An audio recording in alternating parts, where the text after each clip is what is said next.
menjelaskan terkait dengan ujian akhir semester pada mata kuliah akuntansi biaya, yang dimana soal yang saya pilih yaitu membuat laporan keuangan. Berikut inilah soalnya.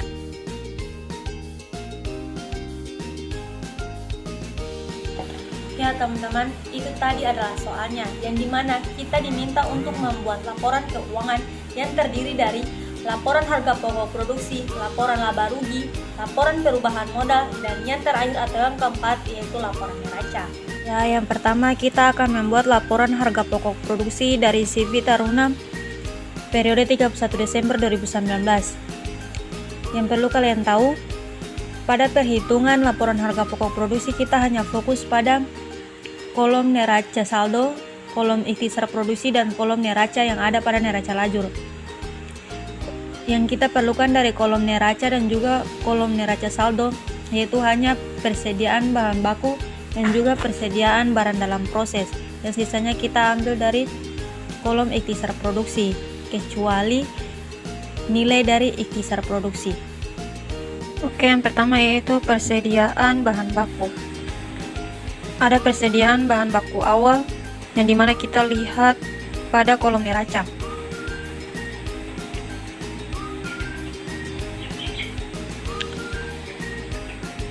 Yaitu dengan nilai 12.000. Pembelian bahan baku kita lihat pada kolom ikhtisar produksi dengan nilai 85.000. Kita masukkan juga biaya angkut pembelian dengan nilai 2.000. Kita jumlahkan pembelian bahan baku dan juga biaya angkut pembelian, hasilnya itu 87.000. Kita kurangkan dengan retur pembelian.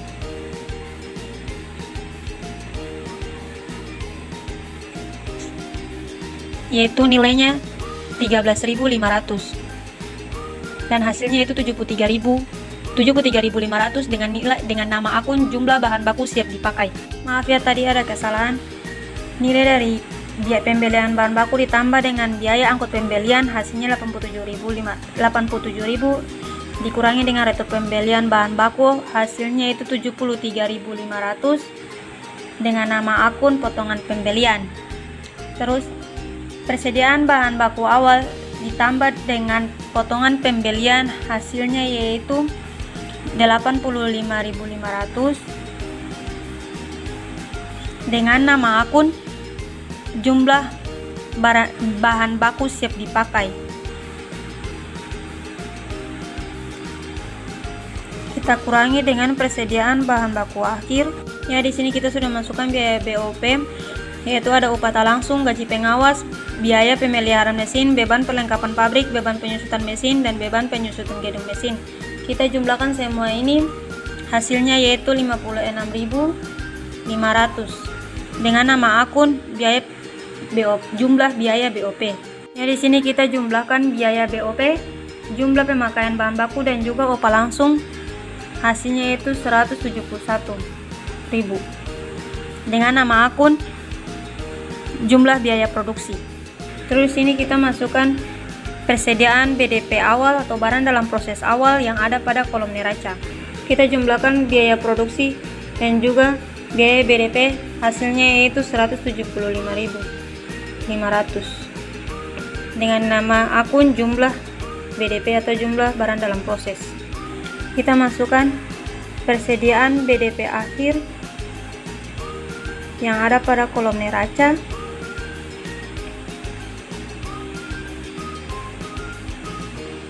Jumlahnya yaitu 6.000, kita kurangi dengan jumlah BDP, hasilnya yaitu 169.500 dengan nama akun harga pokok produksi. Ya, ini adalah hasil dari harga pokok produksi, perhitungan harga pokok produksi. Kita lihat hasil akhirnya yaitu 169.500. Kita lihat pada kolom neraca lajur apakah sama. Jika kalau tidak sama, kita mungkin ada kesalahan dalam perhitungan, tetapi hasilnya ini yaitu sama dengan nilai harga pokok produksi yang ada pada kolom neraca lajur. Sekarang kita lanjut dengan laporan laba rugi pada CV Taruna periode 31 Desember 2019. Pada perhitungan laporan laba rugi, kita hanya fokus pada kolom neraca saldo, kolom laba rugi, dan juga kolom neraca yang ada pada neraca lajur. Pada kolom neraca saldo dan juga kolom neraca kita hanya perlu yaitu persediaan barang jadi saja. Nah, sisanya kita hanya fokus pada kolom laba rugi saja. Yang pertama ada pendapatan. Ada penjualan. Kita masukkan nilai yaitu 240 dan juga retur penjualan yang ada pada kolom laba rugi yaitu dengan nilai 7.500. Kita kurangi, hasilnya itu 232.500 dengan nama akun penjualan bersih. Kita hitung harga pokok penjualan yang dimana ada persediaan barang jadi awal, kita ambil dari kolom neraca saldo dengan nilai 25.000. Kita masukkan juga HPP atau harga pokok produksi yang ada pada kolom laba rugi dengan nilai 169.500. Kita jumlahkan, hasilnya itu 194.500 dengan nama akun jumlah barang siap jadi.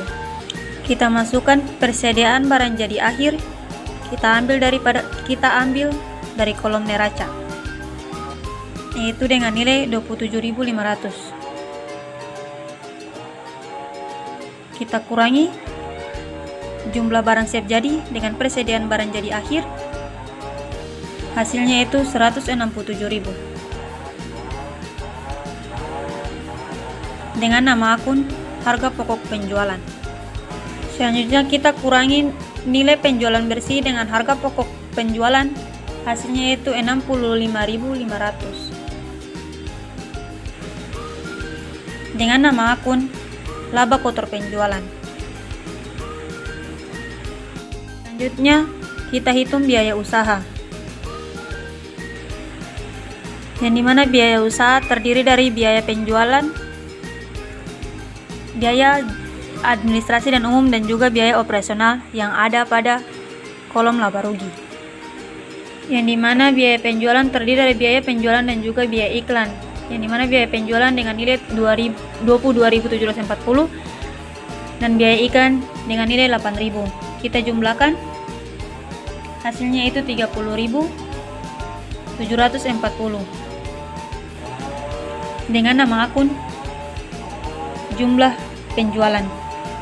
Sini kita hitung biaya administrasi dan umum karena hanya di kolom laba rugi hanya ada biaya administrasi dan umum, jadi kita masukkan saja nilainya yaitu 18.360. Selanjutnya kita hitung biaya operasional. Kita lihat di dalam kolom laba rugi apa saja yang termasuk dalam biaya operasional, yaitu ada biaya penyusutan kantor dan beban gaji bagian administrasi dan umum. Beban penyusutan kantor dengan nilai 5.700 dan juga beban gaji bagian administrasi dan umum dengan nilai 3.000.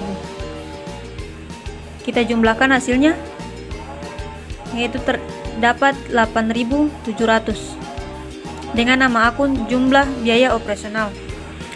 Selanjutnya kita jumlahkan biaya penjualan, biaya administrasi dan umum, dan juga biaya operasional. Kita jumlahkan ketiga biaya tersebut, hasilnya yaitu 57.800 dengan nama akun total biaya usaha. Selanjutnya kita jumlahkan nilai laba kotor penjualan yaitu 65.500 dengan total biaya usaha 57.800, hasilnya yaitu 7.700 dengan nama akun total laba bersih sebelum pajak. Oke, ini adalah penyusunan laporan laba rugi. Kita lihat total laba bersih sebelum pajak, hasilnya 7.700. Apakah sama dengan laporan yang ada pada neraca lajur? Jika sama, berarti penyusunan Anda sudah benar. Oke, selanjutnya kita membuat laporan perubahan modal pada CV Taruna periode 31 Desember 2019. Pada pembuatan perubahan modal, kita hanya masukkan akun-akun yang termasuk dalam modal saja. Dan kita hanya fokus pada kolom neraca yang ada pada neraca lajur, yaitu seperti modal awal dengan nilai 175.000, laba bersih dengan nilai 7.700, dan ada Prive Taruna dengan nilai 5.000. Kita jumlahkan laba bersih dan juga Prive Taruna, hasilnya yaitu 2.700 dengan nama akun penambahan atau pengurangan modal. Karena di sini laba bersih lebih besar daripada Prive, jadi nama akunnya itu penambahan modal. Selanjutnya kita jumlahkan modal awal yaitu 175.000 dengan penambahan modal 2.700. Hasilnya yaitu 177.700 dengan nama akun modal akhir.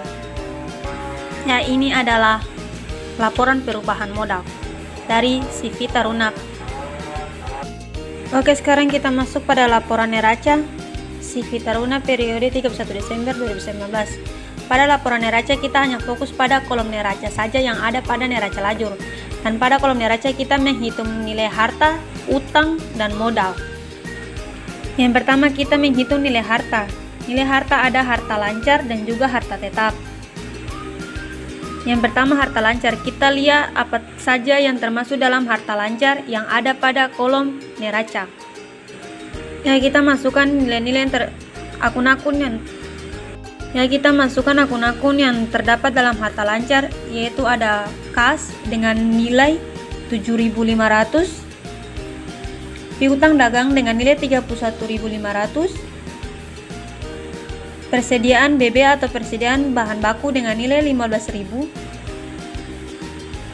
persediaan BDP atau persediaan bahan dalam proses yaitu dengan nilai 6.000, persediaan barang jadi dengan nilai 27.500, perlengkapan kantor dengan nilai 1.500, perlengkapan pabrik dengan nilai 2.900. Kita jumlahkan semua ini, hasilnya itu 91.900 dengan nama akun total harta lancar. Oke, sekarang kita lanjut dengan menghitung nilai harta tetap. Kita lihat akun-akun apa saja yang termasuk dalam harta tetap yang ada pada kolom neraca. Oke, akun-akun yang termasuk dalam harta tetap yaitu ada tanah dengan nilai 45.000, mesin-mesin dengan nilai 60.000, akumulasi penyusutan mesin dengan nilai 25.000, gedung pabrik dengan nilai 105.000, akumulasi penyusutan gedung pabrik dengan nilai 30.000,